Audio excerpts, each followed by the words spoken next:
하나님의 말씀은 누가복음 11장 5절에서 8절까지 말씀입니다. 한 절씩 교독하시고 8절 말씀 합독하도록 하겠습니다. 또 이르시되 너희 중에 누가 벗이 있는데 밤중에 그에게 가서 말하기를 벗이여 떡 세 덩이를 내게 구워달라.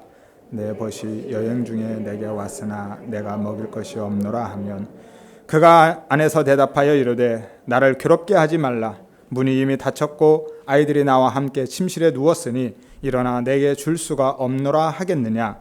내가 너희에게 말하노니 비록 벗김으로 인하여서는 일어나서 주지 아니할지라도 그 간청함을 인하여 일어나 그 요구대로 주리라. 아멘. 여러분 안녕하세요. 반갑습니다. 한 주간도 평안하셨습니까? 모든 지각에 뛰어난 하나님의 평강이 여러분과 함께 하심을 믿습니다. 오늘 본문은 밤중에 찾아온 친구를 위해서 떡을 빌리러 간 친구에 대한 비유라 말씀드렸죠.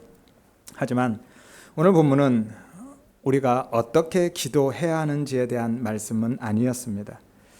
다시 이야기해서 우리가 기도할 때 한밤중에 이 떡을 얻으러 간 친구처럼 나에게 필요한 것, 내가 원하는 것을 얻기 위해서 하나님께 그렇게 간청하는, 간절히 매달리고 끈질기게 요구하는 그런 기도가 아니라 말씀드렸죠. 우리가 그렇게 기도하면 하나님이 우리의 그 정성에 감동하셔서 응답하시거나 혹은 귀찮아서 들어주신다, 그런 내용은 아니었습니다. 오늘 본문은 우리가 어떻게 기도해야 하는지에 대한 말씀이었어요. 어떻게 기도해야 되는지에 대한 말씀이 아니라 무엇을 기도해야 되는지에 대한 말씀입니다. 무엇을 기도해야 되는지, 무엇을 구해야 되는지에 대한 말씀이었죠.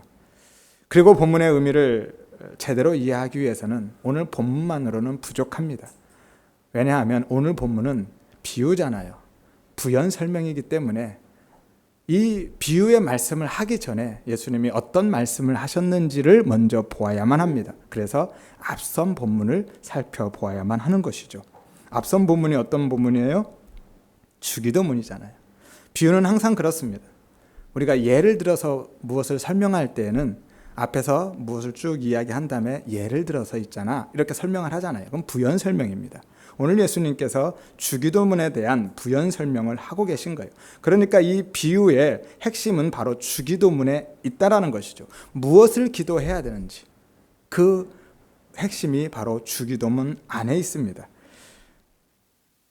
예수님께서 주기도문을 통해서 우리에게 무엇을 위해서 기도해야 되는지에 대한 말씀을 먼저 해주신 다음에 우리의 이해를 돕기 위해서 밤중에 빵을 얻으러 간 이 친구 비유를 통해서 부연 설명해주고 계신 것이죠. 따라서 주기도문이 무엇을 위한 기도문인지, 또 주기도문의 핵심 주제가 무엇인지를 우리는 먼저 살펴보아야만 하는 것이죠. 주기도문은요, 주님이 기도하신 기도문이 아니라 제자들의 요구에 따라서 주님이 가르쳐 주신 기도문이죠. 누가복음 11장 1절에 보면 제자 중 하나가 여짜오되 주여 요한이 자기 제자들에게 기도를 가르친 것과 같이 우리에게도 기도를 가르쳐 주십시오, 그렇게 요구하고 있습니다. 하지만 제자들의 요구는 단순히 기도의 방법이나 기도의 내용을 가르쳐 달라는 게 아니에요. 왜냐하면 유대인들은요, 누구보다도 기도에 대해서 많이 알고 있었고요, 또 많이 하고 있던 사람들입니다. 당시 유대인들은 기도를 매일 3번씩 하나님 앞에 드렸고요, 거의 습관처럼 그렇게 기도했던 사람들입니다. 그리고 그러한 기도의 행위를 매우 중요한 종교적 행위로 간주하고 있었기 때문이죠. 그들은 여러 가지 기도문을 가지고 있었는데요, 카다시라는 이런 짧은 기도문도 있었고요, 그런 기도문은 매일 2-3번씩 반복해서 암송하고 있었습니다. 또 세몬의 에스레라는 18가지의 축복 기도를 담은 이런 기도문들도 그들은 늘 암송하고 다녔고요, 또 시편의 많은 기도들을 노래로 바꾸어서 그렇게 흥얼거리고 다닐 만큼 정말 기도를 많이 알고 있었고 또 실제로 많이 하고 있었던 사람들입니다. 그렇기 때문에 오늘 제자들이 예수님께 기도를 요청한 것은 기도의 방법을 모르거나 내용을 몰라서가 아니에요. 그러면 왜 제자들은 예수님께 기도를 가르쳐 달라고 했을까요? 그 이유는 당시의 유대인들이 메시아를 기대하면서 메시아 대망 사상을 가지고 그 메시아 오심을 예비하기 위해서 여러 가지 파벌이 생겼는데요. 그 파벌 안에서의 자기들이 가지고 있는 기도문들이 있었거든요. 바리새파를 중심으로 한 바리새 운동도 있었고요. 쿰난 공동체의 예센파를 중심으로 한 경건 운동도 있었고, 세례 요한에 의한 쾌교 운동도 있었는데, 그들은 자기들이 믿고 자기들이 지향하고 있는 그 소망, 그 이상들을 담아서 기도문을 만들어냈어요. 그리고 그들이 추구하고 있는 그 가치를 그 안에 있는, 그 파 안에 있는 제자들에게 가르쳤던 것이죠. 마치 신앙 고백이나 혹은 사명 선언문처럼 그렇게 그들에게 가르쳤고, 그 파에 속한 제자들은 늘 그 기도문을 암송하고 다녔다라는 것이죠. 그래서 기도만 들어보면 그가 어느 파에 속한 사람인지를 금방 알 수 있었던 것이죠. 오늘 우리 교회도 그런 기도문 비슷한 게 있죠. 뭐죠? 공동체 고백. 우리 교회도 있습니다. 그러니까 그 공동체 고백을 들어보면 소리와 향기교회 성도구나 금방 알게 되는 것이죠.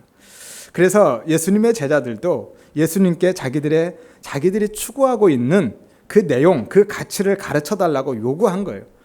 예수님, 요한의 제자들도 그들만의 기도문이 있는데 왜 우리는 없습니까? 우리에게도 우리만의 기도문을 좀 가르쳐 주십시오. 그렇게 요청했던 것이죠. 하지만 주기도문은요, 우리의 소원을 이루거나 우리의 문제를 해결하는 것을 내용으로 하지는 않습니다. 주기도문은 그들의 가치와 그들의 정체성, 그들이 추구하는 것들을 담고 있다고 그랬죠. 그러니까 성도의 삶에 대한 목적, 정말 성도의 정체성, 그리고 성도가 추구해야 할 가치, 우리의 삶의 초점이 무엇인지를 규정해주고 있는 것이 바로 주기도문의 내용이라는 것이죠. 그런 말이 있죠. 내 안에 있는 가장 깊은 소원이 내가 누구인지를 정의해 준다. 다시 이야기해서 어떤 소원을 품고 있는가에 의해서 그 사람이 누구인지가 정의된다는 것이죠. 그 사람의 신분이나 정체성이 규정되고 그 사람의 가치도 평가되는 겁니다. 예를 들어서 내 소원은 선교사야. 그러면 이 사람은 누구예요? 선교사 지망생이죠. 내 소원은 대통령이 되는 거야. 그러면 대통령 후보자이거나 대통령을 위해서 준비하는 사람일 겁니다. 내 소원은 대학 합격이야. 그러면 분명히 그는 입시생인 거죠. 나는 꼭 좋은 직장에 취업하기를 원해 라는 소원을 갖고 있으면 그 사람은 취준생인 거예요. 그렇게 내가 마음에 품고 있는 그 깊은 소원이 무엇인지에 따라서 그 사람이 누구인지가 정의되고 그 사람의 목표나 가치 혹은 정체성이 규정되고 평가되어진다라는 것이죠. 그런데 우리 안에 있는 가장 강렬한 그 소원이 무엇으로 드러납니까? 바로 기도로 드러나는 것이죠. 기도. 그러니까 그 사람의 기도를 들어보면 그 사람이 어떤 사람인지 누구인지를 알 수 있다는 거예요. 여러분이 품고 있는 그 깊은 마음의 소원은 무엇인지를 진지하게 좀 돌아보면서 말씀을 들으시기를 바랍니다. 그러니까 오늘 주기도문은 제자들의 정체성에 관한 문제이고요. 성도들이 추구해야 할 그 가치와 목적이 무엇인지에 대한 이야기라는 것이죠. 너희는 이런 사람이야. 그러니까 이것을 추구하며 살아가야 돼 라고 예수님께서 말씀해 주고 계신 겁니다. 따라서 주기도문은 우리 성도의 신앙 고백인 것이죠. 그러면 그 주기도문의 핵심 주제가 무엇일까요? 이를 알기 위해서는 먼저 주기도문의 구조를 살펴보아야만 합니다. 주기도문의 구조를 보면 금방 알 수 있어요. 주기도문은요, 카이즘 구조로 되어 있습니다. 일명 샌드위치 구조라고 하죠. 카이즘 구조는 히브리 문학의 대표적인 기법 중에 하나입니다. 핵심 주제를 가운데 놓고 그리고 양쪽에 빵처럼 이렇게 다른 것으로 감싸주는 구조인 거예요. 샌드위치나 햄버거 뭐 그런 것들이 그렇게 되어 있죠. 양쪽에 빵이 있습니다. 그리고 그 안에 내용물이 있어요. 그러니까 이 빵도 맛은 있죠. 하지만 이게 핵심은 아닙니다. 빵만 먹으면 별로 맛이 없어요. 중요한 건 그 가운데 들어있는 이 고기 패티죠. 이게 중요한 겁니다. 그래서 일명 우리말에 안고 없는 찐빵이라는 말이 있죠. 무슨 이야기예요? 핵심은 안고에 있는 거예요. 그거 빠지면은 그 핵심이 빠진 거예요. 가장 중요한 게 빠진 겁니다. 그래서 이 카이즘 구조, 이 샌드위치 구조 가장 가운데에 있는 것이 가장 핵심이라는 것이죠. 팁을 하나 드리면 사실은 성경 전체가 이 카이즘 구조로 되어 있습니다. 성경은요, 신약과 구약으로 이루어져 있죠. 하지만 조금 더 구체적으로 보면 사실은 세 부분으로 나누입니다. 구약은 맞아요. 하지만 신약이 두 부분으로 나누어져요. 하나는 복음서, 그리고 나머지가 서신서로 나누어집니다. 누가복음 16장 16절에 보면 율법과 선지자는 요한의 때까지다 라고 말씀하죠. 그러니까 율법과 선지자는 무엇을 의미해요? 구약이죠. 그러니까 모든 구약은 요한까지, 요한이 마지막 선지자입니다. 요한까지 오는 거예요. 그리고 나서 그 후부터 하나님의 복음이 전파되어서 각 사람마다 그리로 침입한다라고 말씀하죠. 요한 이후에 복음이 온 거예요. 복음. 바로 예수 그리스도가 오신 것이죠. 그리고 진짜 신약은 언제부터 시작이냐? 예수님의 오심부터 신약이 시작하는 게 아니라 성령님이 강림하실 때부터 신약이 시작하는 거예요. 그때부터 교회 시대가 시작하는 겁니다. 교회가 탄생하게 되잖아요. 그러니까 요한까지 구약이 끝나고요. 그리고 성령님이 오시면서 신약이 시작됩니다. 그리고 그 중간에 뭐가 있어요? 예수 그리스도, 복음이 있는 거예요. 이게 샌드위치 구조거든요. 시간 관계상 이 부분을 다 설명드릴 수는 없는데요. 나중에 기회가 되면 이런 부분들을 조금 더 자세하게 나누도록 하겠습니다. 아무튼 성경 전체가 그렇게 이루어져 있고요. 오늘 주기도문도 바로 그 카이즘 구조로 되어 있다라는 것이죠. 주기도문을 보면 하나님을 부르는 부름과 하늘에 계시는 우리 아버지여 라는 이 부름이 있죠. 그리고 마지막에 송영이 있습니다. 나라와 권세와 영광이 영원히 아버지께 있습니다 라는 송영으로 끝나요. 그리고 그 가운데 뭐가 있어요? 간구가 있어요. 이 간구도 7개의 간구로 이루어져 있죠.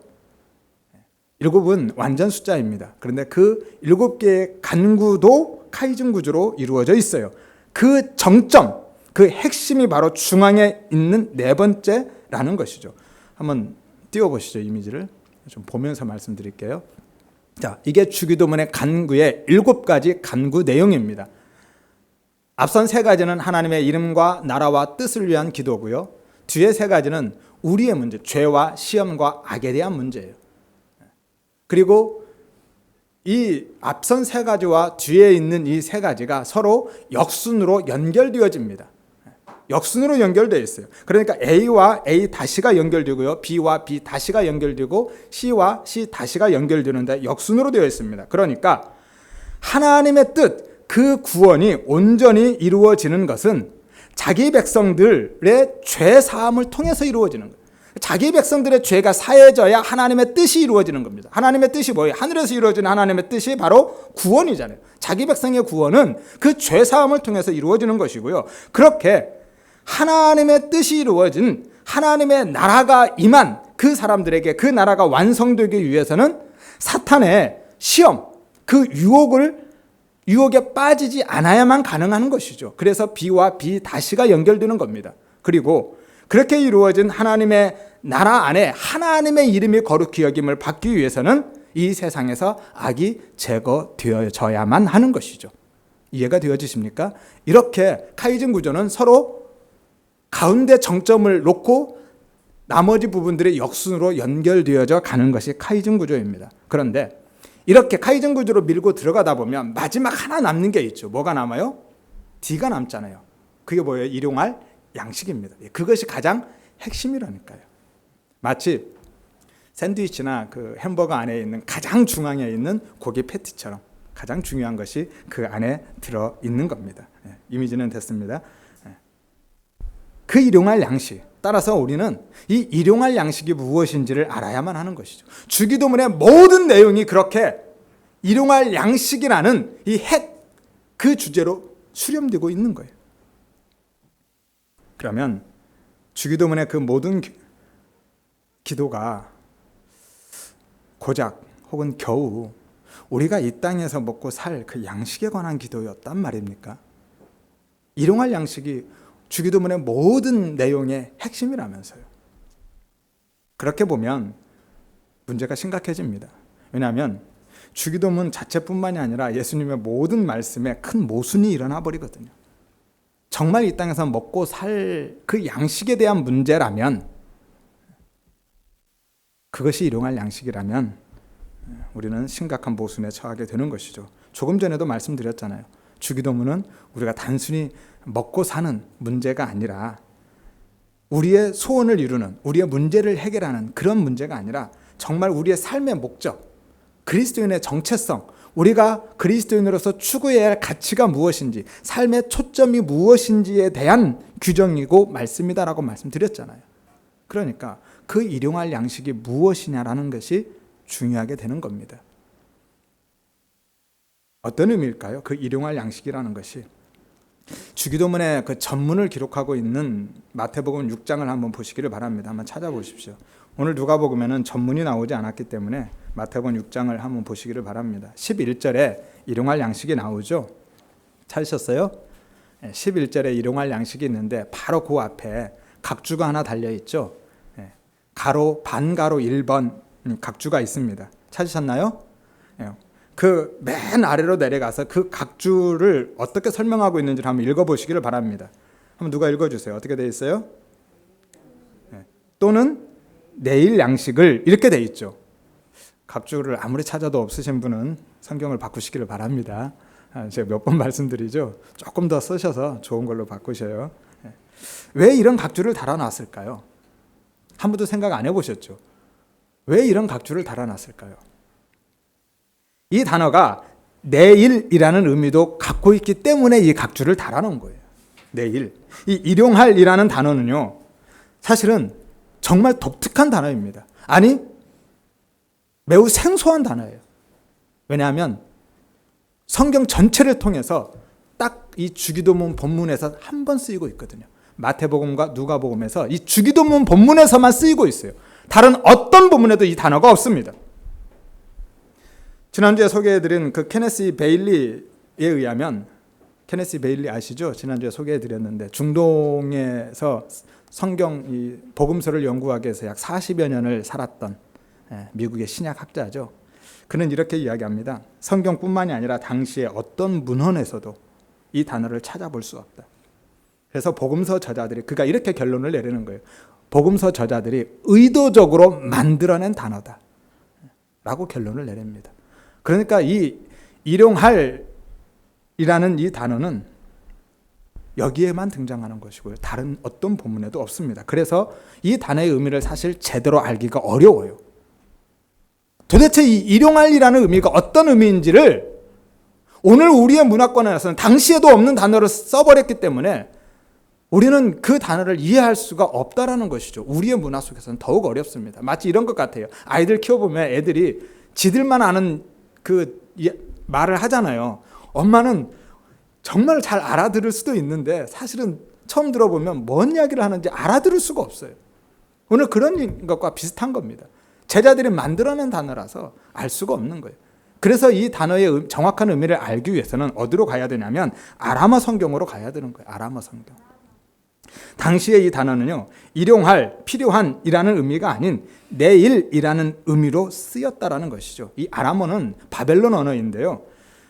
유대인들이 바벨론에서 70년 동안 포로 생활을 하잖아요. 그래서 그들의 일상 언어가 되어버렸습니다. 사실 그들은 히브리 민족이지만 그들의 원래 언어인 히브리어는 유대인들, 일반적인 서민들을 쓰는 게 아니라 극소수의 학자들이나 랍비들만 사용했고 모든 일반인들은 다 아람어를 썼거든요. 예수님도 공생의 기간 동안 항상 아람어를 쓰셨거든요. 그래서 아람어 성경으로 가야 됩니다. 헬라어 성경에서 그 의미가 모호해지면 항상 아람어 성경과 비교하고 대조해서 보아야만 하는 것이죠. 왜냐하면 그 시대의 모든 문화, 그들의 정서를 아람어 성경이 그대로 담아내고 있기 때문에. 근데 그 아람어 성경에 뭐라고 되어 있냐면 이 일용할 양식이 내일의 양식, 그렇게 쓰여 있다라는 것이죠. 그래서 오늘 성경에서, 우리 성경에서도 각주를 내일 양식을 이라고 달아놓고 있는 거예요. 그래서 달아놓은 겁니다. 아람어 성경에 그렇게 쓰여 있기 때문에. 따라서 다시 정확하게 번역하면 오늘 우리에게 내일의 양식, 내일 먹을 양식을 달라고 기도하고 있는 거예요. 그런데 조금 이상하죠? 기도하면 우리에게 오늘 먹을 양식을 주세요 라고 기도해야 하지 않나요? 왜 오늘 기도하는데 내일 거를 기도하죠? 미리미리 다 차곡차곡 쌓아 놓아야 좀 안심이 돼서 이런 기도를 하는 걸까요? 왜 내일 양식을 구합니까? 이 내일 양식은 또 무엇일까요? 왜 예수님은 오늘의 양식이 아닌 오늘 내일의 양식을 구하라 라고 가르쳐주고 있는 거냐는 것이죠. 성경에 하나님께서 오늘 내일의 양식을 주신 적이 있습니다. 언제 그랬었죠? 이스라엘 백성들이 광야에 있을 때. 질문은 나중에 받을게. 이스라엘 백성들이 광야에 있을 때 하나님께서 그들에게 오늘 내일의 양식을 주신 적이 있어요. 무엇이죠? 바로 만나요. 출애굽기 16장에 보면 하나님이 이스라엘 백성들에게 만나를 주는데 매일 한 오멜씩만 거두어라 라고 말씀하십니다. 한 오멜은 약 2.2리터 정도 되는 거예요. 큰 생수병 하나 정도 생각하시면 됩니다. 그런데 그 양식은 다음 날까지 남겨두면 안 돼요. 썩어버리고 벌레가 납니다. 냄새가 나요. 하지만 여섯째 날은 2오멜을 거두어라 라고 말씀하셔요. 그리고 다음 날까지 두어도 된다. 그리고 다음 날까지 뒀는데도 썩지도 않고 벌레도 안 생겨요. 그런데 그 다음 날이 어떤 날이에요? 안식일이요. 그래서 여섯째 날은 오늘 그들에게 내일의 양식을 미리 주신 거예요. 왜 그랬을까요? 그 안식일에는 일하지 말고 먹을 것 걱정하지 말고 하나님의 창조를 기억하면서 그 안식일이 하나님의 창조 사역이 완성된 날이잖아요. 그 하나님의 창조 사역을 기억하고 기념하면서 마지막 그들에게 종말에 이루어질 그 진짜 안식, 영원한 안식을 고대하고 소망하면서 살아라 라는 의미로 여섯째 날 안식일 전날에 안식일 것을 미리 주신 거예요. 왜냐하면 미리 주셨다라는 것은 다음 날이 그들에게 반드시 주어질 것이라는 것을 약속해 주는 것이니까요. 오늘 내일의 양식을 미리 주었다라는 것은 내일이 반드시 그들에게 온다라는 약속이잖아요. 그건 보증입니다. 하나님이 내일을 주시지도 않을 건데 내일의 양식을 미리 줄 리가 없잖아요. 내일의 양식을 오늘 그들에게 미리 주었다라는 것은 그렇게 내일을 반드시 줄 것이다. 안식일을 반드시 줄 것이다. 라는 의미거든요. 그리고 하나님은 오늘 우리에게도 그렇게 하셨습니다. 내일의 양식을 오늘 우리에게 사실은 미리 주셨어요. 언제 주셨어요? 오늘 주셨어요. 예수님을 보내주셨잖아요. 오늘 우리에게 예수님을 보내주셨다는 그분이 내일의 양식인 거죠. 영원한 생명의 양식, 떡이신 그 예수 그리스도를 통해서 우리에게 내일의 양식을 미리 주신 겁니다. 이 양식이라는 것은 빵이라는 의미라 말씀드렸죠. 한글 성경에는 사실은 이 번역이 정확히 되어 있지 않습니다. 원어를 보면 그 양식이라는 단어 앞에 정관사가 딱 붙어 있습니다. 정관사가 뭐예요? 지칭하는 거죠. 그냥 양식이 아니라 그 양식, 그 빵이라는 의미예요. 우리말 성경 대부분은 이 빵을 떡이라고 번역하고 있죠. 그래서 이 돌들로 떡이 되게 하라. 사람이 떡으로만 살 것이 아니다. 누가 아들이 떡을 달라 하면 돌을 주겠느냐. 보리떡 5개, 물고기 2마리. 자녀의 떡을 취하여 개에게 던지는 것이 마땅하지 않다. 내가 생명의 떡이다. 예수님이 떡을 가지고 축복하셨다. 계속해서 떡으로 번역합니다. 하지만 사실은 빵이라 말씀드렸죠. 하지만 우리가 익숙치 않습니다. 떡에 너무 익숙해져서 계속해서 떡이라고 말씀드리겠습니다. 사실은 이 떡, 우리의 빵이라는 의미도 정확하지 않아요. 왜냐하면 그것들은 우리의 간식이잖아요. 부식입니다. 이스라엘 백성들에게는 주식이었거든요. 그러니까 그 문화적 차이를 감안해서 등가적으로 등가 번역을 하면 사실은 밥이라고 번역하는 게 맞아요. 근데 그건 더 웃기잖아요. 그죠? 우리의 정서에 잘 받아들여지지 않습니다. 그래서 그냥 떡으로 말씀드리겠습니다. 그러면 우리가 살아가는데 반드시 필요할 주식으로서의 바로 그 떡, 그것이 무엇이냐라는 것이죠. 두 가지 의미가 있죠. 1차적인 의미가 있습니다. 표면적으로는요, 말씀드렸듯이 그들에게 주식으로서의 떡인 거예요. 주식으로서의 빵입니다. 하지만 주기도문 말씀드릴 때 이미 말씀드렸죠. 이 빵은 제유법이라고요. 그죠? 제유법적인 표현입니다. 제유법이 뭐예요? 사물의 일부분을 통해서 전체를 표현하는 게 제유법입니다. 그러니까 펜은 칼보다 강하다 하면 그냥 진짜 우리의 볼펜을 의미하는 게 아니라 모든 언론이나 글을 의미하는 거죠. 그리고 칼은 어떤 폭력, 권력, 힘 이런 것들을 상징하고 있는 것이 이게 제유법입니다. 그러니까 그 빵은 우리의 삶에 필요한 모든 것을 의미하고 있었어요. 이게 1차적인 의미입니다. 표면적으로 드러나는 의미예요. 하지만 진짜 본질적인 의미는 그게 아닙니다. 정관사가 붙어서 바로 그 빵이라고 딱 찍어서 이야기하고 있거든요. 그 빵은 바로 예수 그리스도 자신을 이야기하는 거예요. 요한복음 6장 35절에서 51절에 보면 나는 생명의 떡이니 내게 오는 자는 결코 줄이지 아니할 것이다. 너희 조상들은 광야에서 만나를 먹어서도 죽었지만 나는 하늘에서 내려온 살아있는 떡이다. 사람이 이 떡을 먹으면 영생할 것이다 라고 예수님이 말씀하십니다. 그 떡이 누구라고요? 예수님 자신이라고 말씀하고 있는 거예요. 그러니까 사실은 광야에서 이스라엘 백성들이 먹었던 만나도 마찬가지입니다. 1차적으로는 그들의 생존, 그들의 삶을 위한 먹거리가 분명합니다. 하나님은 그들에게 먹을 것을 그렇게 주신 거예요. 그게 만나입니다. 하지만 그 만나의 본질은 그게 아니라는 것이죠. 오늘 예수님께서 요한복음 6장에 말씀하신 대로 그 만나의 본질은 단순히 우리의 육체적인 필요를 공급하는 음식 정도가 아니라 그들에게 영원한 생명으로 주어질, 영원한 안식으로 주어질 예수 그리스도를 예표하고 있는 것이 그 만나였다라는 것이죠. 그래서 하나님께서 이스라엘 백성들에게 광야에서 그렇게 미리 내일의 양식을 주셨던 것이죠. 영원한 양식을, 생명의 떡이신 예수 그리스도를 소망하며 살도록 미리 주신 겁니다. 그건 먹고도 죽잖아요. 영원히 살 수가 없습니다. 그래서 영원한 생명의 떡을 기대하게 만들고 바라보게 만드신 것이죠. 마찬가지이죠. 이 땅에서 우리는 지금 여섯째 날을 살고 있습니다. 따라서 오늘 하나님께서는 우리에게 내일의 양식이신 예수 그리스도를 미리 주심을 통해서 진짜 안식, 영원한 안식, 영원한 생명을 바라보고 살게 하시고 소망하며 살게 하신 거예요. 그래서 예수 그리스도를 보내주신 겁니다. 내일의 양식이신 예수 그리스도를 통해서 완성될 일곱째 날 그 영원한 안식과 천국을 바라보며 살게 할 뿐만이 아니라 또 하나는 이 땅에서도 그 예수 그리스도를 통해서 복음을 통해서 그 천국을 미리 맛보고 누리며 살게 하신 거예요. 이것이 바로 내일의 양식이 담고 있는 진정한 의미인 것이죠. 아람어 성경에 내일, 이 마헬이라는 단어는요, 우리의 내일, 24시간 후의 내일을 의미하지 않습니다. 오늘과 다른 내일, 다가올 내일, 혹은 이 시대와 다른 시대의 내일을 의미하고 있기 때문이죠. 그래서 그 내일의 양식이 24시간 후에 진짜 내일이 아니라 앞으로 다가올 내일, 영원한 안식, 그 하나님의 나라를 의미하고 있는 것이죠.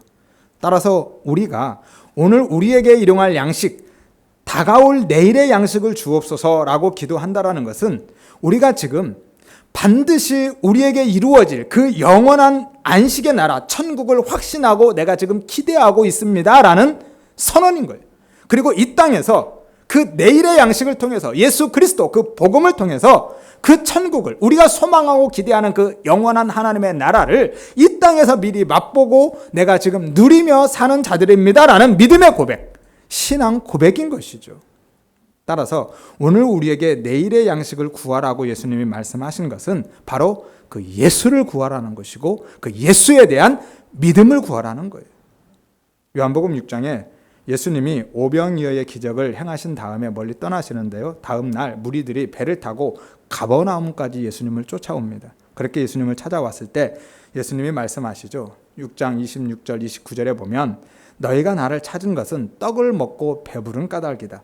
썩을 양식을 위해서 일하지 말고 영생하도록 있는 양식을 위해서 일하라. 그러자 그 사람들이 묻습니다. 일하라고 하니까 진짜 일을 생각하고 우리가 어떻게 해야 하나님의 일을 하겠습니까? 라고 묻습니다. 그러자 예수님이 그렇게 대답하죠. 하나님께서 보내신 일을 믿는 것이 하나님의 일이니라. 이게 하나님의 일의 본질입니다. 교회 봉사, 물론 하나님의 일이죠. 그러나 우리가 삶을 살아가는 것도 다 하나님의 일입니다. 하지만 진짜 하나님의 일의 본질은 바로 예수 그리스도를 믿는 것이 하나님의 일이라는 것이죠.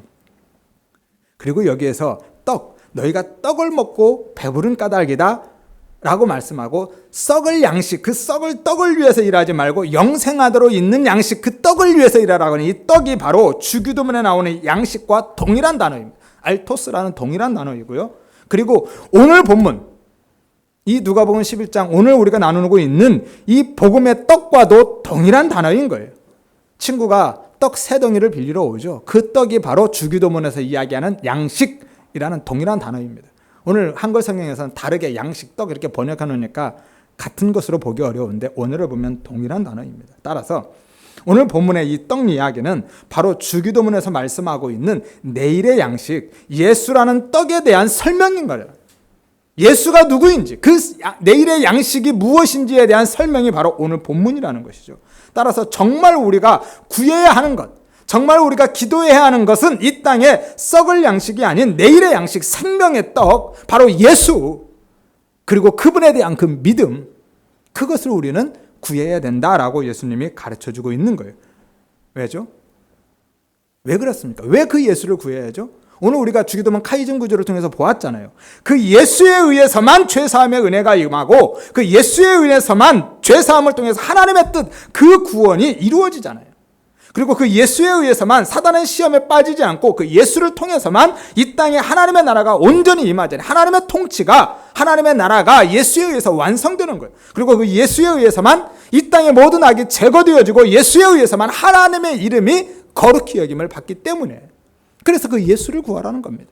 그래서 그 일용할 양식이 주기도문의 가장 중앙에, 그 핵심에 위치하고 있는 것이죠.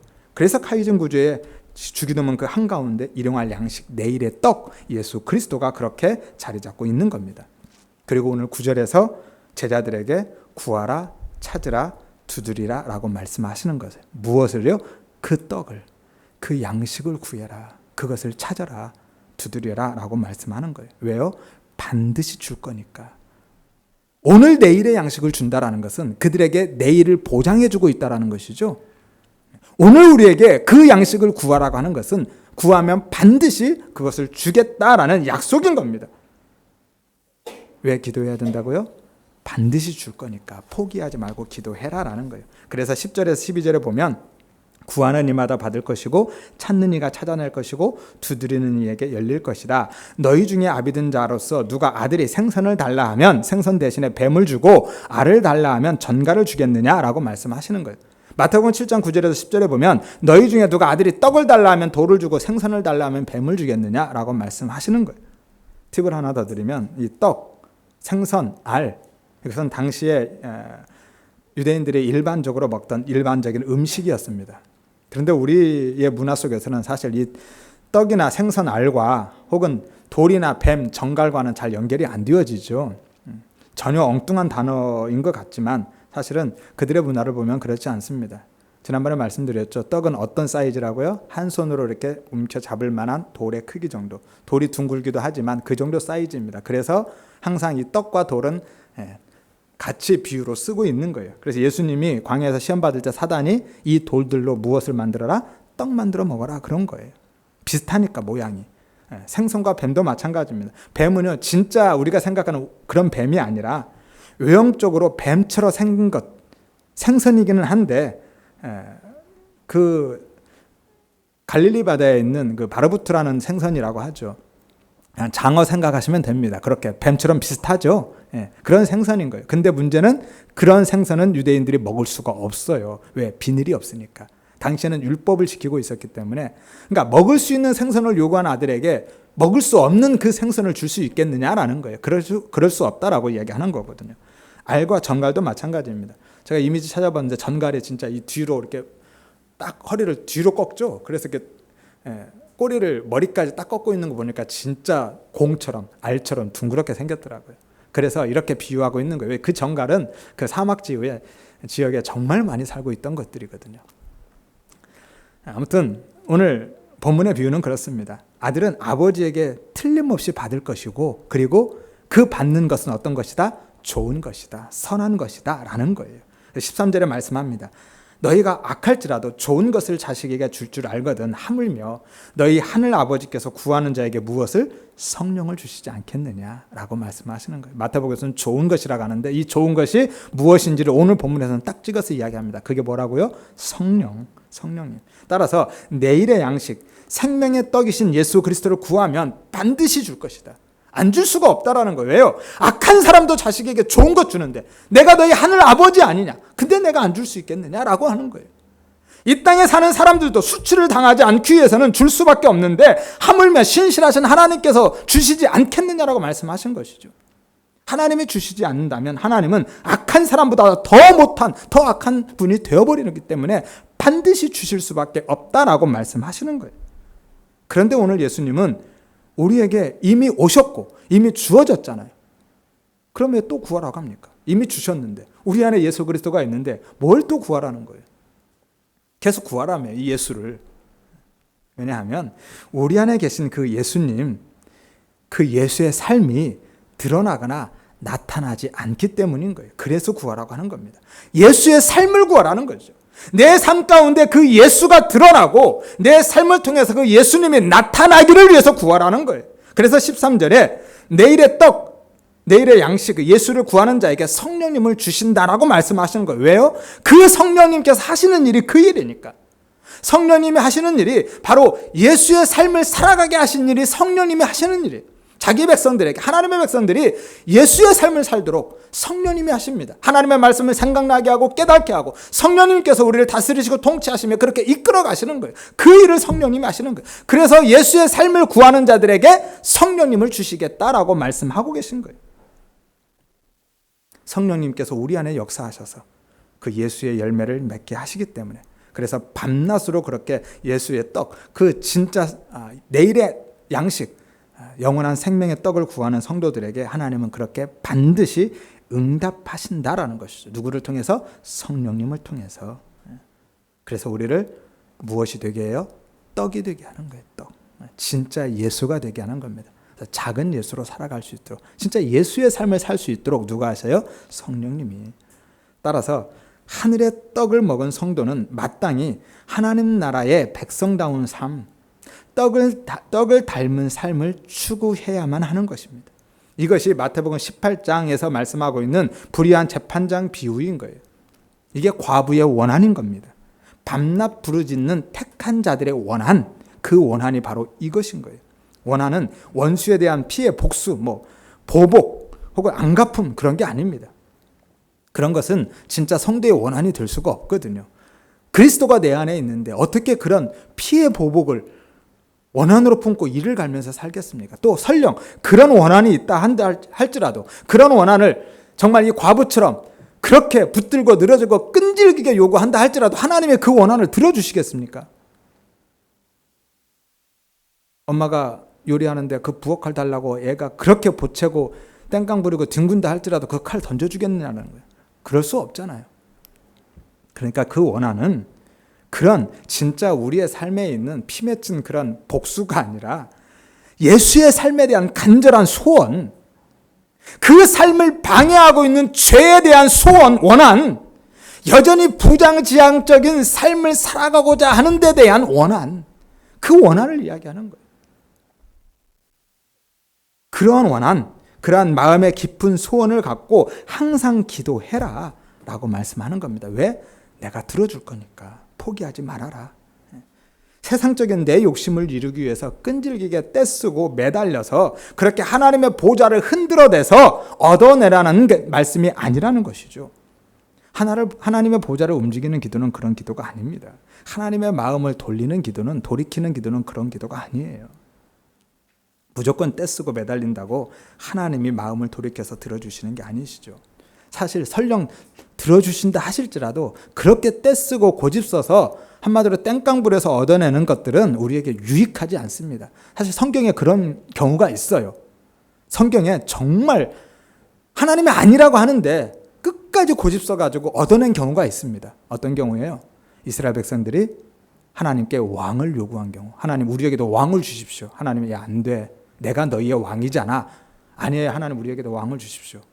야, 너 왕 주면 그 왕이 네 자녀들 다 군대로 끌고 갈 것이고 네 자녀들이 가서 또 거기서 종처럼 일해야 되고 니들 세금도 내야 돼. 그냥 내가 너희의 왕이야. 다른 왕 필요 없어. 아니에요. 우리에게도 왕을 주세요. 끝까지 왕을 고집합니다. 그래서 하나님 왕을 주셔요. 근데 어떻게 됐어요? 그 왕이 그들에게 유익했습니까? 왕 때문에 망했죠. 그래. 정확히 알고 있네. 예. 아니에요. 딱 이러잖아요. 이스라엘 백성들이 왜 망했어요? 이스라엘이 왕 때문에 망한 거예요. 끝까지 고집써서 얻어낸 그 왕. 히스기야도 마찬가지죠. 히스기야도 그랬습니다. 하나님이 딱 결정을 하셨어요. 하나님의 뜻이 정해졌습니다. 이 사회를 통해서 말씀하셨어요. 야, 너 이제 다 정리해. 네 집 다 정리해라. 너는 반드시 죽을 거야. 살지 못할 거니까 다 정리하고 이제 와라. 라고 하나님의 이 선지자를 통해서 말씀하셨는데 히스기야가요. 얼굴을 벽으로 향하고 얼마나 통곡하고 우는지 모릅니다. 하나님 내가 한 게 얼만데. 내가 이것도 했고 저것도 했고 이것도 했는데 하나님 어떻게 나를 데려가실 수 있어요? 좀 살려주세요. 히스기야가 끝까지 고집해서 얼마를 얻어내요? 15년을 얻어냅니다. 근데 그 15년이요. 그 인생 다 말아먹었습니다. 그 15년은 없었어야 돼요. 그에게. 하나님이 다 아시고 부르신 거거든요. 여러분, 하나님의 뜻이 분명함에도 불구하고 우리가 내 생각을 끝까지 고집하고 관철시키려고 기도하면 안 된다라는 거예요. 그것이 설령 주어진다 할지라도 유익하지 않습니다. 애들이 뜨거운 거 잡으려고 막 하면 가끔 그럴 때 있죠. 뜨거운 맛을 한번 봐야지. 그리고 한번 애따고 이렇게 살짝 대주는 때가 있습니다. 얼마나 뜨거워요. 그런 거죠. 응답이 되어진다 할지라도 내가 원하는 대로 응답하신다 할지라도 내게 유익하지 않다라는 거예요. 아무튼 간에 문제는 우리가 정말로 예수의 삶을 구하고 예수의 삶을 간절히 소망하면서 그 원한을 갖고 항상 기도하는데 문제는 그게 잘 안 된다라는 거예요. 자꾸 세상적인 욕심이 생기고 죄로 인해서 자주 넘어지고 진짜 떡의 삶은 보이지 않고 오히려 세상적인 가치와 힘에 의해서 오히려 우리가 떡이 돼서 살죠. 떡 실신해가지고 우리가 원하는 떡은 아니고 그렇게 살아가고 있는 내 모습에 우리가 낙심하는 거죠. 낭망이 됩니다. 이게 문제예요. 야, 이러고도 내가 진짜 예수 믿는 사람인가? 정말 하나님이 내 기도를 들으시나? 야, 하나님이 계신가? 이런 의문마저 들 만큼 낙심하고 낭망할 때가 있다라는 겁니다. 그럴 때 지치지 말고 낙심하지 말아라. 포기하지 말아라. 믿음을 갖고 기도해라. 야, 인간 세상의 불의한 재판장도 들어주는데 하물며 너희 하늘에 계신 아버지께서 들어주시지 않겠느냐라고 말씀하시는 거예요. 따라서 썩을 양식을 위해서 이 양식을 구하느라 정말 생명의 양식을 놓치지 마시기를 바랍니다. 세상의 떡을 찾느라고 하늘의 떡을 잃어버리지 마시기를 바랍니다. 예수의 삶에 대한 간절한 소원을 품고 기도하시기를 바라고요.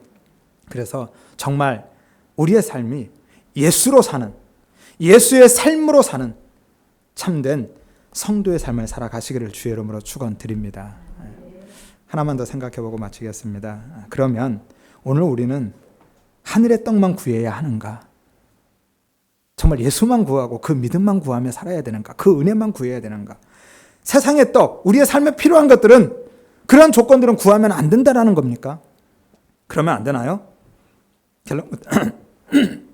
결론부터 말씀드리면 당연히 구해야죠. 구해야 됩니다. 저도 구해요. 매일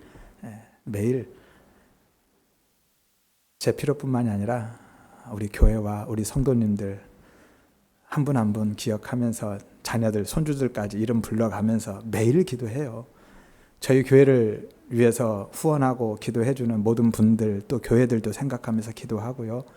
교회가 후원하고 있는 선교사님들, 그 가정, 그 사역들을 기억하면서도 기도합니다. 매일 기도해요.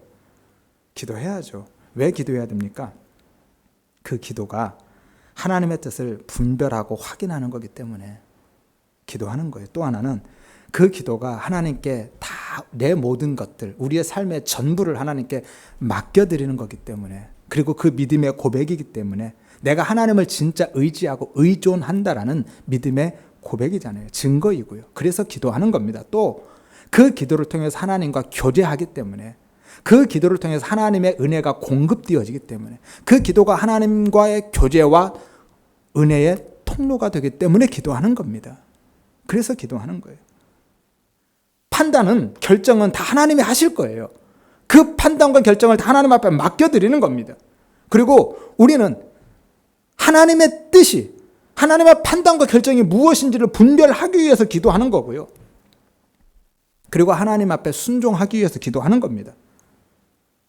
문제는 대부분의 성도님들이 판단과 결정을 내가 다 해놓고 하나님 여기다 사인만 해주세요. 결제 서류 올리는 거예요. 하나님 사인해주고 내가 이거 계산한 거 다 지원해 주세요. 그렇게 기도하고 있다는 게 문제죠. 기도는 그래서 하는 게 아니라 하나님의 뜻을 분별하고 그 뜻에 순종하기 위해서 하는 겁니다. 기도는 내 뜻을 관철시키고 내 소원을 성취시키고 내가 원하는 것을 쟁취해내는 시간이 아닌 거예요. 하나님의 뜻을 분별하고 하나님께 믿음으로 나아가고 하나님과 깊은 인격적인 교제를 나누고 하나님으로부터 하나님이 예비하신 그 은혜를 공급받는 시간이 바로 기도 시간이거든요. 그래서 기도하는 겁니다. 따라서 기도는 내일에 대한 불안, 근심, 걱정, 염려로, 그리고 내 뜻에 대한 욕심, 그 고집으로 떼쓰는 것으로, 매달리는 것으로 기도하는 게 아니라 어떻게 기도해야 된다고요? 하나님에 대한 신뢰, 믿음으로 내 모든 것을 내어드리고 맡겨드리며 하나님의 뜻과 은혜를 구하는 시간이 바로 기도인 거예요. 마태복음 6장에 보면 무엇을 먹을까 마실까 입을까 하지 말아라. 이것들은 다 누가? 이방인이 구하는 것이다 라고 말씀하신 것은요, 그런 거 기도하지 말아라, 기도할 필요 없다 라는 게 아니라니까요. 그 포인트는, 초점은 어디에 있냐면 그런 것들을 위해서, 그런 필요를, 삶의 필요를 위해서 기도하지 말라라는 게 아니라 그 초점은 염려하지 말라는 데 있어요. 25절에서 34절까지 보면 이 염려라는 단어가 무려 6번이나 나오거든요. 계속 반복해서 염려를 이야기해요. 그러니까 초점은 그것이라는 거예요. 염려하는 것. 무엇을 먹을까 마실까 입을까 뭐 하지 말아라? 염려하지 말아라. 누가 염려함으로 그 키를 한 자라도 더 할 수 있느냐? 공중의 새를 보라. 들의 백합화를 보라. 그들은 염려하지 않잖느냐? 근데 하나님이 다 먹이시고 기르시고 입히시지 않느냐? 하물며 너희일까 보냐?